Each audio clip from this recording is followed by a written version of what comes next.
Ito yung Elantra na rear visor. Ito. So, parang ano siya, glossy yung pagka-finish niya. Then, para siyang spoiler. Ngayon, advice ko lang doon sa mga bibili. Bali, ito kasi, since na ba, nakita nyo yung mga nasa Corolla. So, yung sa Corolla ganito, diba? Tapos napansin mo parang, ito, bumababa. Parang nade-deform siya. So, nangyayari yun dahil sobrang init.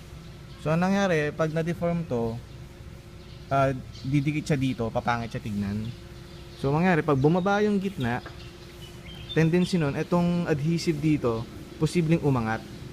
Kasi ganun yung nangyari sa akin dati. So, ang ginawa ko, para hindi mangyari yon, saka para hindi mawawala yung forma niya, naglagay ako ng something na mag-a-act as stand. Yun, nakita niyo yung kulay puti doon. Mas maganda gumamit kayo ng itim kasi yung akin medyo kita ng konti. Nilagay ko dun sa loob. So para nangyari, kahit mainit, itong part na to, hindi siya bababa kasi meron siyang maliit na stand. Okay. So yun.